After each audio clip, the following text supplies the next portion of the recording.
Everybody's Brady from BGWX, and tonight, we got the snowstorm at hand. It's coming Friday night, Saturday. So, without further ado, let's get into this.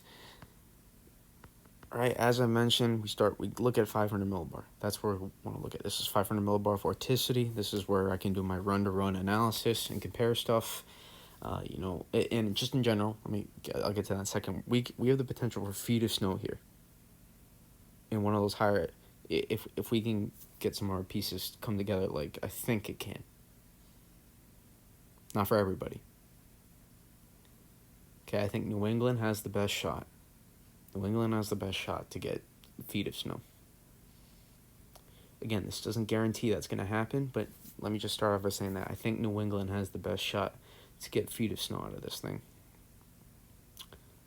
New Jersey shoreline and New York City, I think you still have a shot to get at least plowable snowfall. And depending on how things go tomorrow, maybe more, maybe a little bit less.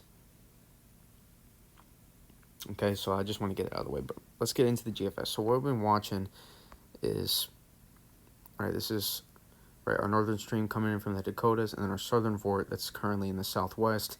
Now those two interact.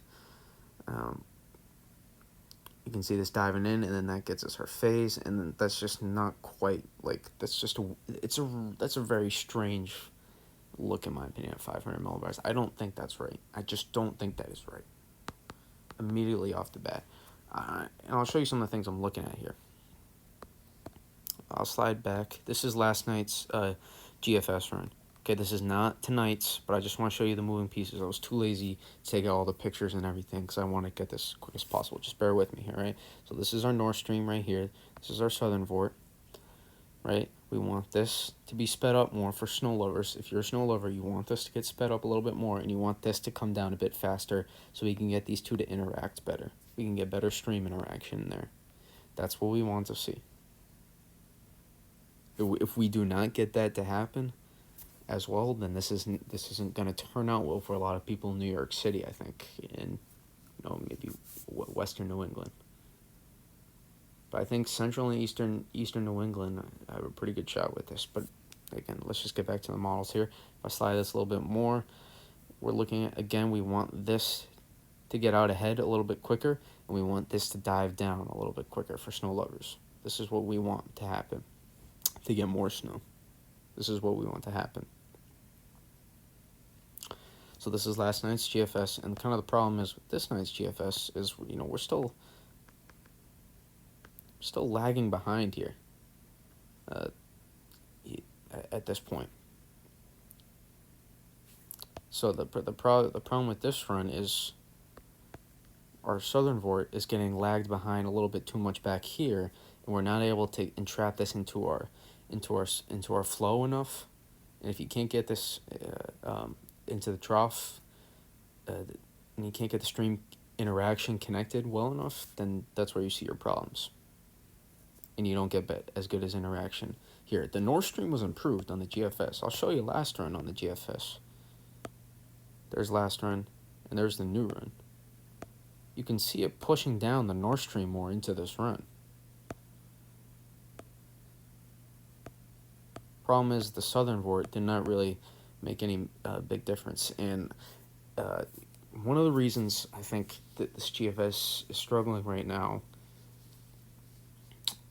or one reason that leads me to believe the GFS is struggling right now, is a meteorologist in soon-to-be meteorologist, I guess you could say. He's in college, but he's pretty smart enough to be one already, in my opinion. But his name's Jack Sillen. He does very smart, does a lot of tropical stuff, and he does wintertime stuff as well. But he does height chart plots and compares them to the models. So it gives us an idea of how well the models are handling the current heights, and that allows us to see the current model and how well it's performing based on what it should be. So basically reality versus what the model shows. In the Euro versus the GFS, he compared those two, and the Euro, according to the analysis charts, have been handling it better. Maybe I messed that up the same, but regardless, the Euro's been handling this better according to those analysis. So that's one red flag. Another red flag is the CMC. One of our more progressive models can tend to be a lot, is much more amplified. CMC suggests a scenario where you can get feet of snow from Jersey Shore up into Maine, where the GFS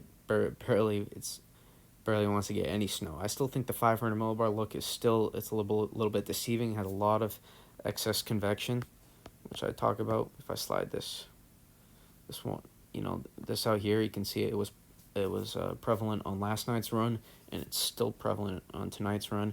This pulls your low east when it's not supposed to, pulls your upper level low east too, and it displaces a little bit when really it should be consolidating in here, and that's usually how it happens with these kind of systems. And that's just not happening. It's just not happening as well as it should be on the run. So typically, your surface low would be a little bit more off to the east here, off this, not even that far, I should say. You get it more in here. Typically, your surface low would be. And then you slide this up, obviously. That's a little bit south of where it should be. But just in terms of west to east location, it should be farther tucked in here than out here. Again, that's not the exact spot of where the low pressure would be, but I'm just trying to show you why that's an inherent model bias, and that's regardless of, even if the trough doesn't shift all that much in terms of location and we don't get as much negative tilt. I think that bias being corrected is still going to allow that precip shield and heavier banding to come a bit more west. That's my opinion. I don't think the GFS is depicting our final solution well. Yeah, I just don't think it is. So we have here, and it's just a little bit too late with the evolution. Compare this to the NAM. And I don't want to go out too far with the NAM. But we can see here, right, we have our southern vort. Boom, this is it. Right, we have our northern stream, and then this part as well, if you can see that's going to dive down too, part of our northern stream. That's going to dive down into the system and inject into the flow, and that's what's going to allow this to really take off. So I use the long range NAM with caution, because look at the last 4 runs. Back and forth, back and forth. Zero consistency. And that's why I said use caution last night with the long range NAM. I said use caution today, this evening, tonight. I've said it throughout the time, and everybody, they keep shifting. However the model shifts, that's how their thoughts shift. So you gotta be careful with that. You don't want to keep going back and forth with your thoughts. You want to stay neutral as you can, especially as a forecaster.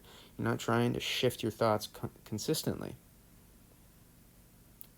Otherwise, you're just messing with the people you're forecasting for. Oh, we had this shift to this shift to this shift.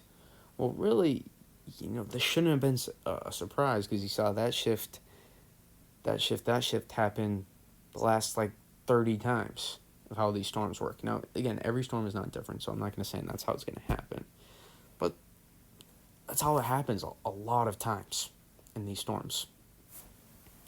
So again, that's why I say use caution, with some of these model outputs right now.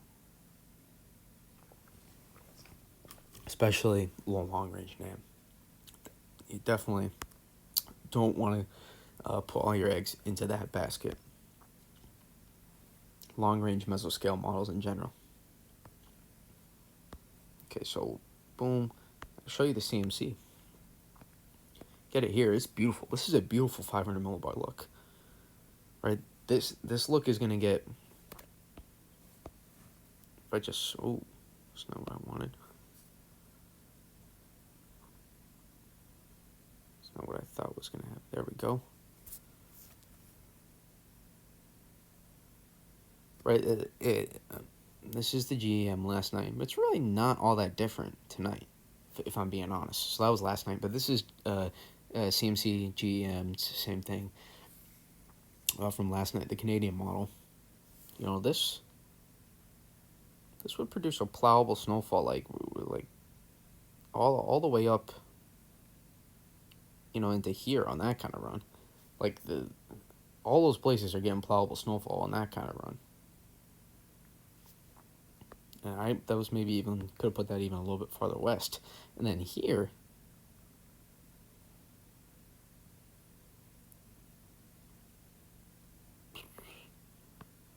boom. Here, get feet of snow. We're talking feet of snow on that run for those locations, on that specific GEM run. Not looking at the 10-1, just looking at the evolution of 500 millibars and 700 millibars in that run. That's where you get your heaviest access of snowfall likely in this run. It didn't even consolidate as good as it probably could have.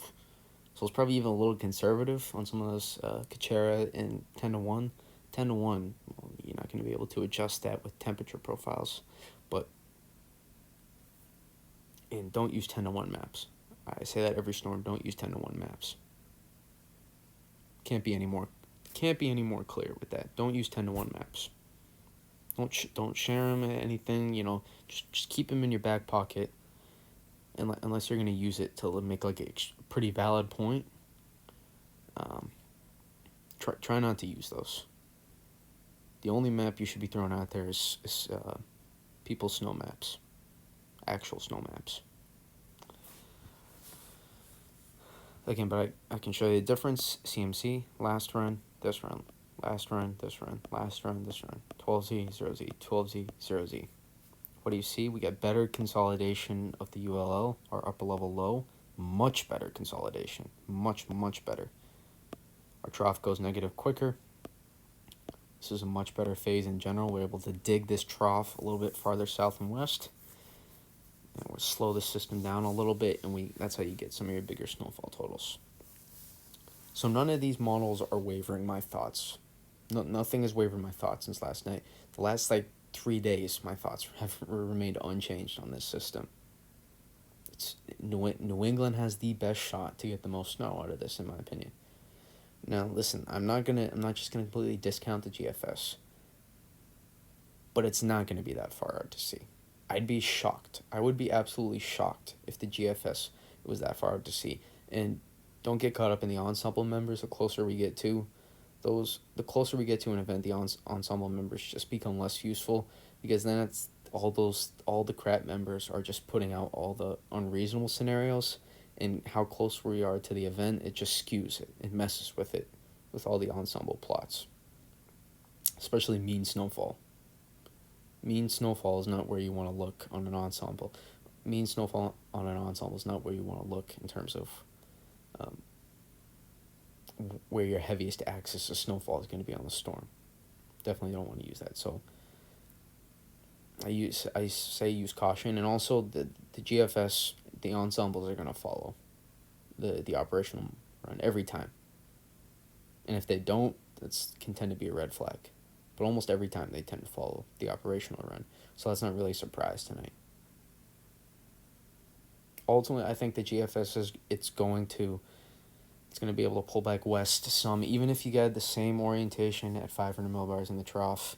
It would have to consolidate that UL a little bit better, and you'd still get a pretty significant snowfall for eastern New England, or even it's still maybe not quite good enough for eastern New England, but for southeastern New England at least. And you shift that a little bit more. Again, we're talking minor differences here. Slide back. We're talking about minor differences that are going to lead to significant changes. We have a lot of moving pieces. So the little minor changes you can make with few of these things are going to lead to bigger changes. All the models aren't that different at 500 millibars right now. The GFS, okay, it's a little bit more different. But Euro, CMC, NAM, RGM, which is just basically the CMC,